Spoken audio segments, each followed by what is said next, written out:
अस्सलाम वालेकुम जी, मैं हूं ज़िशान और आप सभी का हमारे चैनल पर स्वागत है। दोस्तों वेलकम हो चुका है। तो भाई साहब, सबसे पहले हमारे चैनल को सब्सक्राइब कर दीजिए, क्योंकि 96% लोग जो है वो हमारी वीडियोस देखते हैं लेकिन चैनल को सब्सक्राइब किए बगैर ही निकल जाते हैं। तो यार, दिस इज नॉट फेयर, ऐसा थोड़ी ना होता है। तो भाई साहब, मोहम्मद रिजवान जो है वो खिलाड़ी हैं जिन पर हमेशा ये बात की जाती थी, बल्कि उनके बारे में ये कहा जाता था कि रिजवान छक्का नहीं मार सकता, रिजवान जो है वो स्लो खिलाड़ी हैं, वो हमारी टीम कंपोजिशन में फिट नहीं होते। ये अल्फाज थे हमारे एक बहुत ही सीनियर खिलाड़ी, जिनको लगता है कि Babar Azam is not a T20 material, जो कि समझते हैं कि बाबर जो है वो T20 के खिलाड़ी नहीं है। उन्होंने ही ये लेजेंडरी अल्फाज कहे थे, ये फैसला उन्होंने बैठ के प्रेस कॉन्फ्रेंस में दिया था और उन्होंने कहा था कि भाई रिजवान जो है वो हमारी टीम कंपोजिशन में फिट नहीं होते, हमें लगता है कि वो सूटेबल नहीं है हमारी टीम के लिए। ये उस इंसान के अल्फाज थे भाई जिससे कुछ भी एक्सपेक्ट किया जा सकता है, क्योंकि वो जो बंदा जितने लेजेंडरी अल्फाज और जितनी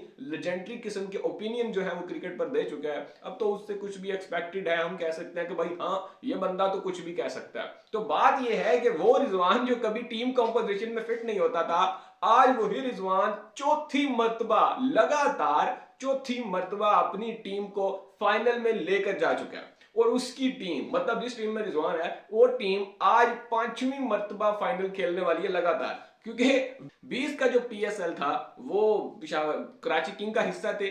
खैर से मोहम्मद रिजवान साहब, जिनको खिलाया ही नहीं गया था पूरे टूर्नामेंट में, क्योंकि उनके कप्तान को लगता था कि उनकी टीम में रिजवान जो है वो फिट नहीं होते, तो फिर रिजवान को उन्होंने बिठाए रखा। लेकिन उनकी टीम भी फाइनल खेली और वो टूर्नामेंट जीता भी कराची किंग ने। लेकिन उसके बाद रिजवान मुल्तान सुल्तान में चले गए और फिर से लेके अब तक मोहम्मद रिजवान की कप्तानी में मुल्तान सुल्तान ना तो कोई टूर्नामेंट में जो है ना वो फाइनल के बगैर गई है, बल्कि हर मैच, हर पीएसएल में इन्होंने फाइनल खेला है। और खेला भी यार ऐसे डोमिनेट करके है ना, मतलब इस सीजन तो फिर भी मुल्तान सुल्तान जो है वो कुछ मैचेस हार गई है, लेकिन फिर भी टेबल के टॉप पर रही है। और जो पिछला सीजन गुजरा था भाई, लिटरली मुल्तान सुल्तान एक मैच भी नहीं हारी थी। वो पहला मैच जो हारे थे, आई थिंक वो फाइनल ही था, फाइनल में जाके वो हार गए थे। लेकिन मुल्तान को ना एक गुर आता है, रिजवान को एक शायद गुर आता है कि भाई वो कैप्टेंसी ऐसी करते हैं ना, वो अभी से ही लोग जो है वो उनको महेंद्र सिंह धोनी से तशबीह देना शुरू हो गए हैं। मैं ये नहीं कह रहा कि वो धोनी है, लेकिन धोनी को एक किस्म का कॉपी कर रहे हैं। मतलब वो जहां जिस तरह से धोनी कप्तानी किया करते थे,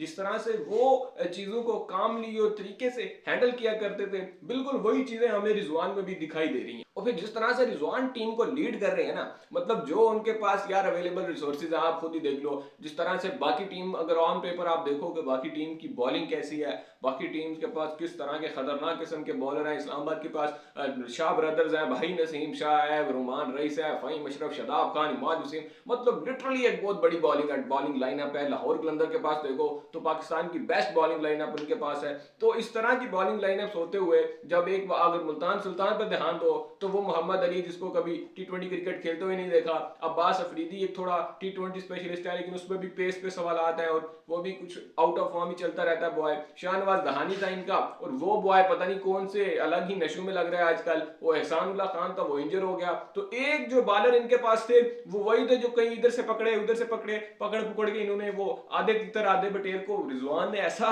वो जो है ना टॉप गन बना दिया है भाई, कि वो अलग ही कोई चीज निकल कर आ गए हैं इस पीएसएल में। सारी की सारी जंग लगी हुई बंदूकों को ऐसी जो है ना वो ऑयलिंग किया उनकी रिजवान ने, कि पता नहीं कौन सा उनमें निखार आ गया है। उसामा मीर को देख लो भाई, वो तो गोरी मैमे जो आई है कोचिंग करने, उनकी गोरी कोचिंग को देखकर तो उसकी अंदर से कोई परफॉर्मेंसेज निकल रही हैं। अंदर का शेन वॉर्न जो है वो बाहर आ रहा है उसामा मीर का, क्योंकि पहले तो बॉय अभी वर्ल्ड कप खेलने के गया था, वहां तो फुलटासे पे फुलटासे मारता था, बॉय की जो गेंद है वो ही लेंथ पे नहीं गिरती थी। और अब देखो भाई पीएसएल में तो अनप्लेबल हो गया बिल्कुल, जो है ना वो समझ ही नहीं आ रही किसी को कि भाई उसामा मीर क्या चीज बनता जा रहा है। तो ये जिस तरह की परफॉर्मेंसेज हो रही हैं, इसका क्रेडिट कहीं ना कहीं रिजवान को भी जाता है, क्योंकि जिस तरह से हम फील्ड पर देख रहे होते हैं कि रिजवान किस तरह से अकोमोडेट करते हैं प्लेयर्स को, किस तरह से अगर वो कैच ड्रॉप होता है तो प्लेयर्स को जाके समझाते हैं, संभालते हैं, कुछ उनको अप्रिशिएट भी किया जाता है। तो ये जो चीजें होती हैं कप्तान को एक अच्छा कप्तान बनाती हैं। और फिर रिजवान के अगर पर्सनल माइलस्टोन्स की बात करें तो भाई लिटरली पिछले 2-3 साल जो T20 क्रिकेट में रिजवान ने गुजारे हैं, मतलब पूरी दुनिया में नजर आता है भाई।